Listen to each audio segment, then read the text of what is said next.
Assalamualaikum warahmatullahi wabarakatuh. Sahabat yang dirahmati Allah Subhanahu wa ta'ala. Ulama-ulama, para penyebar Islam di Nusantara, mereka adalah sosok-sosok istimewa. Bukan saja mereka dikenal luas dan dalam ilmunya, tetapi mereka juga sosok-sosok yang sangat sabar, sangat sejuk santun, dan juga mereka adalah orang-orang sakti mandraguna yang diakui di seluruh penjuru Nusantara. Gus Maksum namanya, atau sering nama lengkapnya disebut Kiai Haji Maksum Jauhari, sosok ulama legendaris dari Pondok Pesantren Lirboyo Kediri. Ia adalah cucu Mbah Manap, pendiri Pesantren Lirboyo. Gus Maksum bukan saja dikenal sangat ahli dan dalam ilmu agamanya, ia adalah pendekar pilih tanding di tanah air. Semua yang melihat Gus Maksum Lirboyo akan takjub dan tercengang melihat sosoknya yang karismatik dan luar biasa. Namun ia tetap sosok ulama yang tawadhu, rendah hati, dan penuh kasih sayang. Meski jasadnya sudah dikebumikan, yang wafat pada 21 Januari 2003 silam, tapi nama Gus Maksum masih terus disebut-sebut masyarakat Muslim Indonesia sampai sekarang. Gus Maksum menjadi sosok ikon, legenda, kejayaan ilmu bela diri para santri di Nusantara. Ajang pertarungan silat pencak dor menjadi salah satu monumen kenangan yang ditinggalkan Gus Maksum semasa hidup. Gus Maksum adalah putra Kiai Haji Abdullah Jauhari dari Kanigoro Kediri. Ya, usai menyelesaikan pendidikan dasar di SD Kanigoro Kediri, kemudian melanjutkan pendidikan di Madrasah Sanawiyah Lirboyo. Selebihnya, sisa masa muda Gus Maksum dihabiskan untuk berkeliling dari kota ke kota mencari ilmu dan juga belajar ilmu kedikdayaan, tenaga dalam, pengobatan, dan kejadukan. Ada sebuah kisah yang luar biasa tentang sosok Gus Maksum Lirboyo ini. Dalam satu tempat yang menjadi jujukan Gus Maksum belajar ilmu silat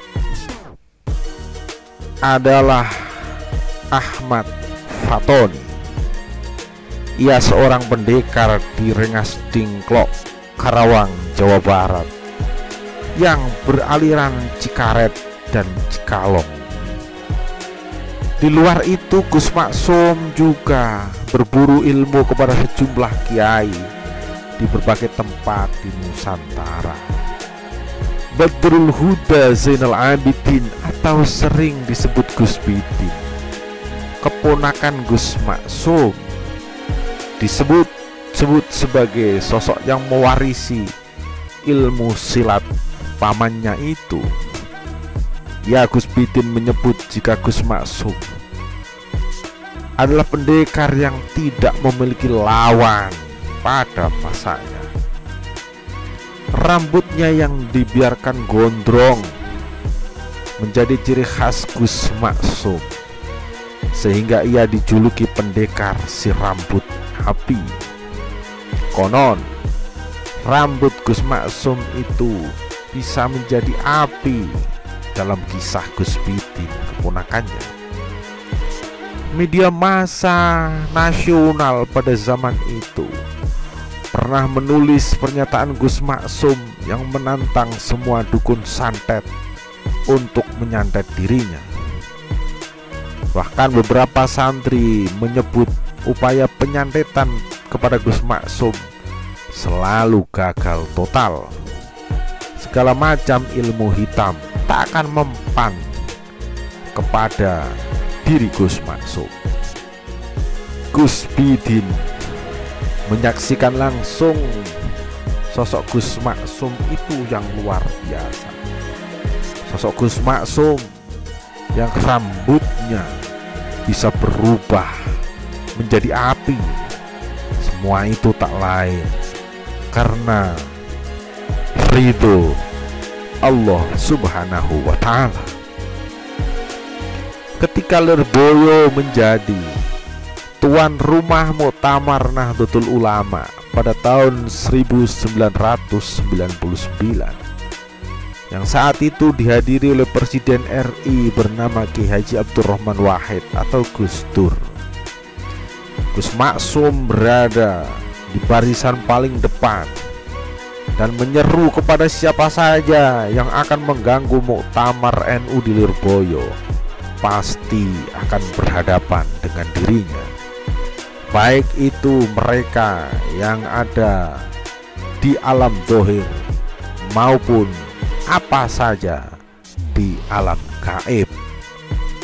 Gus Maksum memberikan alarm sangat keras kepada siapa saja yang akan mengganggu Muktamar Lirboyo, Muktamar NU di Lirboyo Kediri. Gus Maksum akan menjaga dengan sepenuh hati dan sepenuh ketulusan dalam dirinya. Singkat kata, Muktamar NU berjalan lancar. Muktamar NU berjalan dengan tenang. Padahal di masa itu Indonesia masih geger.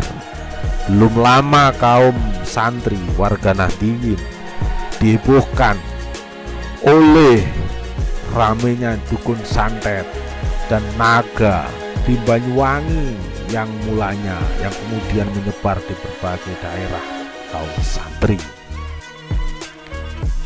Muktamar NU di Lirboyo menjadi saksi betapa Gus Maksum adalah sosok kiai legendaris sakti mandraguna, mengamankan acara nasional dengan sepenuh kekuatannya yang ikhlas dan hanya mencari ridho Allah Subhanahu wa ta'ala. Acara Muktamar NU di Lirboyo tahun 1999 itu melahirkan NU yang maju dan visioner. Lahirlah pemimpin sebagai Rois Am PBNU, yakni Ki Haji Sahal Mahfud dari Kajen Pati, Jawa Tengah.